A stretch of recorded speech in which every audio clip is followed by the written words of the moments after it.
जय श्री कृष्णा। राधे राधे। कृष्णा भक्त जनों को मेरा नमस्कार है। आज मैं कृष्णा भगवान को कथा सुनाने जा रही हूँ।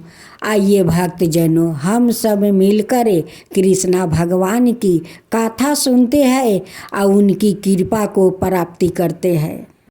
एक बार ग्वाल बाल अपनी गायों को चरती हुई छोड़कर भगवान श्री कृष्णा और बलराम के साथ खेल कूद में लग गए। उस समय उनकी गायें बेरोक टोक चरती हुई बहुत दूर निकल गई और हरी हरी घास के लोभ में एक गहन वन में वो घुस गई। जब ग्वाल बालों ने देखा कि हमारे पशुओं का तो कहीं पता ठिकाना ही नहीं है, तो उन्हें अपने खेल कूद पर बड़ा पछतावा होने लगा। बहुत प्रयास करने पर भी वो अपनी गायों का पता न लगा सके। गायें ही तो ब्रजवासियों की जीवन का धन थी। उनके ना मिलने पर सभी ग्वाल बाल अचेत से हो गया। फिर वो गौओं के खूर का निशान देखते हुए और उनका पता लगाते हुए आगे बढ़े। अंत में उन्होंने देखा कि उनकी गायें सरकंडों के वन में वो रास्ता भूलकर डकार रही है। वो सब गौओं को लेकर लौटने लगे। उस समय सारे ग्वाल बाल बिल्कुल थक गए थे। उन्हें जोर से प्यास लगी हुई थी। इससे सब के सब व्याकुल हो रहे थे। उनकी यह दशा देखकर भगवान श्री कृष्णा गौओं का नाम लेकर वो पुकारने लगा। गायें अपने नाम की ध्वनि सुनकर हुंकारने और लफाने लगी। उसी समय वन में भयानक दावगिरी लग गई, जो वनवासी जीवों का काल होती है। बड़े जोर की आंधी चलकर उस अग्नि के बांधने में सहायता देने लगी।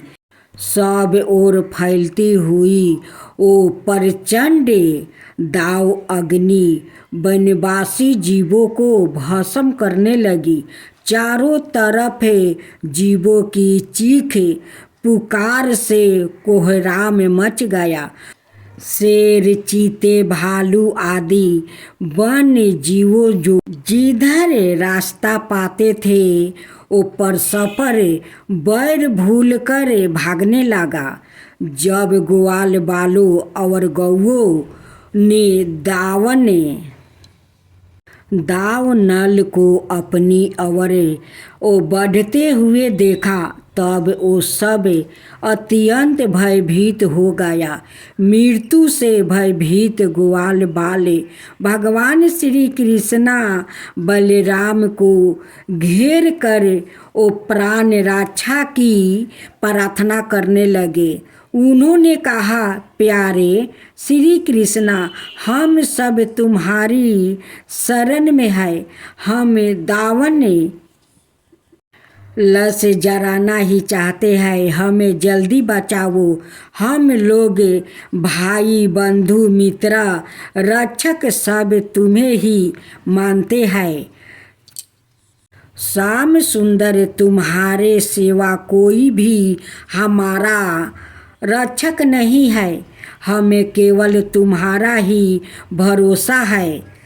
अपने शाखा ग्वाल बालों के दीन वचन सुनकर श्री कृष्णा ने कहा, मित्रों, चिंता मत करो। मैं तुम लोगों की अवश्य ही रक्षा करूँगा। तुम सब अपनी आंखें बंद कर लो। भगवान की आज्ञा सुनकर ग्वाल बालों ने बहुत अच्छे कहकर अपनी आंखें बंद कर लिया। उसके बाद भगवान श्री कृष्ण ने उस भयकुंडर दावगिरी को पी लिया। जब ग्वाल बालों ने अपनी आंखें खोली तो अपने को बट वृक्ष के पास सुरक्षित पाया। इस प्रकार अपने आप को और गौओं को दावगिरी से बाचा देख कर ग्वाल बालों को अत्यंत ही विश्वास हुआ। वो सब श्री कृष्णा की बार बार स्तुति करने लगा।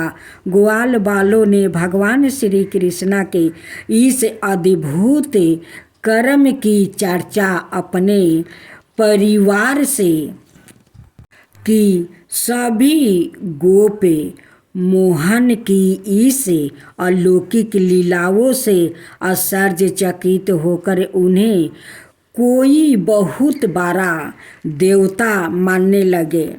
अब श्रवण करेंगे गोवर्धन पूजा। एक दिन भगवान श्री कृष्ण ने देखा कि सब गोप इंद्र यज्ञ की तैयारी कर रहे हैं। उन्होंने नंद बाबा से पूछा, पिताजी आप लोग किस यज्ञ की तैयारी कर रहे हैं? लगता है कि यहाँ कोई बड़ा उत्साह होने वाला है। नंद बाबा ने कहा, बेटा भगवान इंद्र वर्षा करने वाले मेघ के स्वामी है। मेघ उन्हीं के रूप है। वो समस्त प्राणियों को दीर्पित करने वाला जल बरसाते हैं। हम लोग उन्हीं मेघपति भगवान इंद्र की पूजा करते हैं। मनुष्य को खेती आदि प्रयत्नों का फल देने वाले इंद्र ही है। भगवान श्री कृष्ण ने कहा, पिताजी प्राणी अपने कर्म के अनुसार पैदा होता है। उसके कर्म के अनुसार ही सुख दुख प्राप्ति होता है। जब सभी प्राणी अपने कर्मों का ही फल भोग रहे हैं तब हमें इंद्र पूजा की क्या आवश्यकता है? कर्म ही गुरु है और कर्म ही ईश्वर है। इसलिए पिताजी मनुष्यों को चाहिए कि वो वर्ण और असमय के अनुसार धर्म चरण करता हुआ कर्म का ही आदर करे। हम लोग सदा से गौ पालन ही करते आए हैं। पिताजी ना तो हमारे पास किसी देश का राज्य है और ना बड़े बड़े नगर ही हमारे अधीन है। हम तो सदा से ही वनवासी है। वन और पहाड़ ही हमारे घर है। हमारे तो सबसे बड़े देवता गिरिराज गोवर्धन है। इसलिए हम लोग को गोवर्धन की पूजा करनी चाहिए। इंद्र यज्ञ के लिए जो सामग्री एकत्र की गई है उसी से हमें गिरिराज की आराधना करनी चाहिए। अनेकों प्रकार के पकवान बनाए जाए।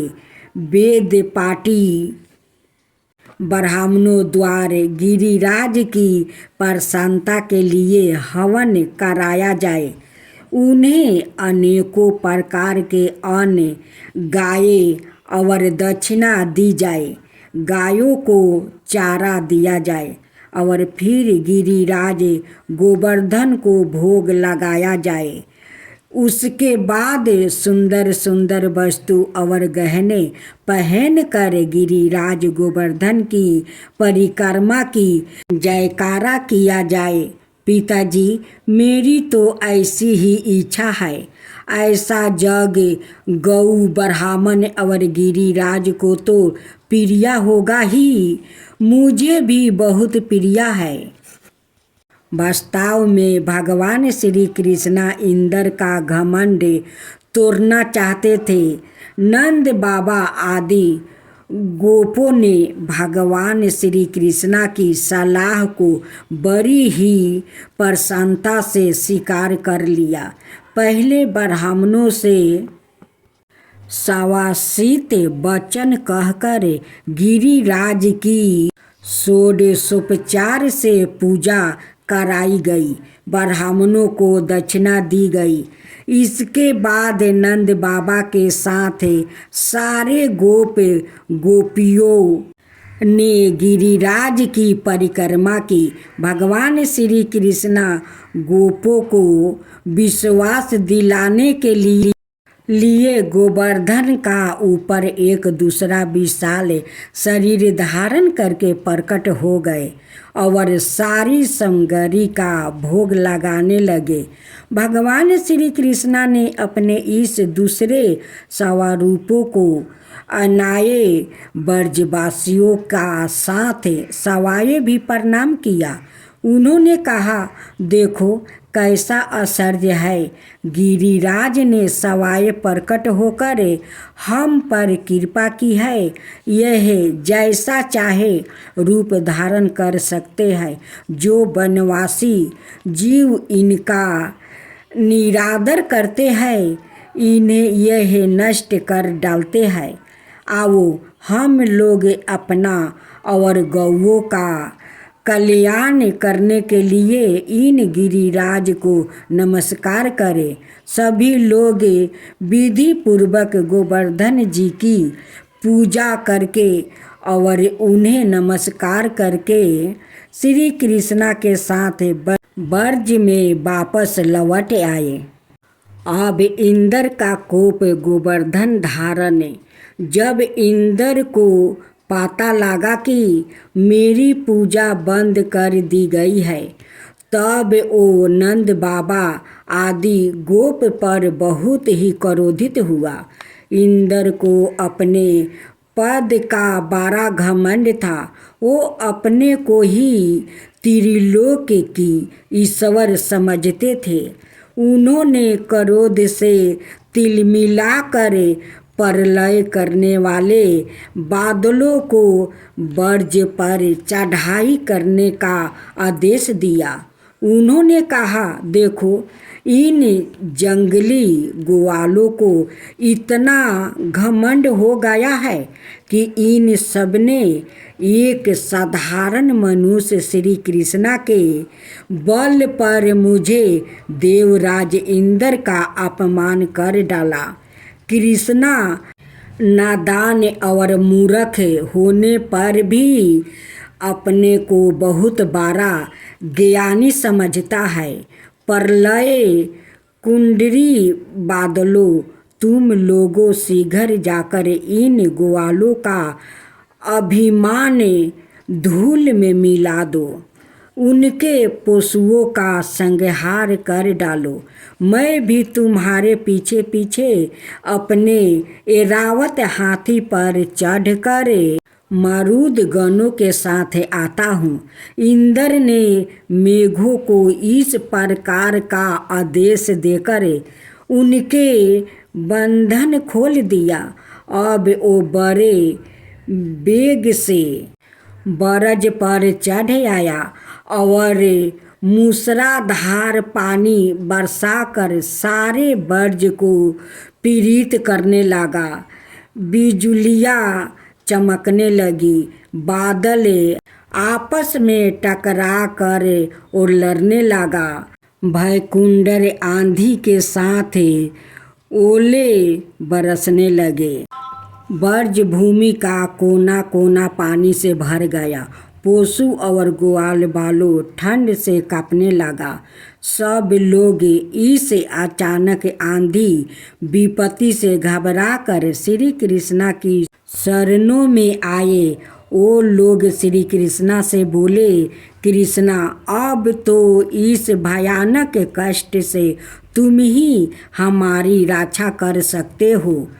अपने प्रिय भक्तों की करुणा पुकार सुनकर श्री कृष्णा ने खेल खेल में गिरिराज गोवर्धन को उठाकर अपने हाथ पर धारण कर लिया। इसके बाद उन्होंने गोपों से कहा, आप सभी लोग आकर गोवर्धन के नीचे आराम से बैठ जाए। कोई भी यह ना सोचे कि पर्वत गिर पड़ेगा। आप लोग की रक्षा के लिए ही मैंने इसे उठाया है। फिर क्या था, सभी गोप गोपियाँ अपने अपने पशुओं और भोजन सामग्री के साथ गोवर्धन के नीचे आ गया। भगवान श्री कृष्णा ने लगातार 7 दिनों तक भूखे प्यासे और विस्मय की चिंता भूलकर गोवर्धन को उठाए रखा। वो एक क्षण भी नहीं हिले। श्री कृष्णा की योग माया का यह प्रभाव देखकर सब के सब आश्चर्यचकित रह गया। इंद्र भी भौचक रह गया। इसके बाद उन्होंने अपने आप मेघों को वर्षा रोकने का आदेश दिया। गोवर्धनधारी गोपाल ने जब यह देखा कि वर्षा बंद हो गई, आकाश के बादल छट गया, तब उन्होंने गोपों से कहा, तुम लोग अब निडर हो जाओ, अपने अपने गौधन और बच्चे के साथ बाहर निकल जाओ। देखो, अब आंधी पानी बंद हो गया है। गोपाल भगवान श्री कृष्णा का आदेश पाकर सब लोग बाहर आ गया और उन्होंने गोवर्धन को पुनः अपने स्थान पर रख दिया। ब्रजवासियों का हृदय प्रेम के आवेग से भर गया। वो पर्वत को रखते ही भगवान श्री कृष्णा के निकट चले आए। कोई उन्हें हृदय से लगाने लगा, कोई चूमने लगा। बड़ी बड़ी गोपियों ने बड़े ही स्नेह से उनका चावल और दही से तिलक किया और उन्हें हृदय से आशीर्वाद दिया। आकाश से देवताओं ने उन पर फूलों की वर्षा की।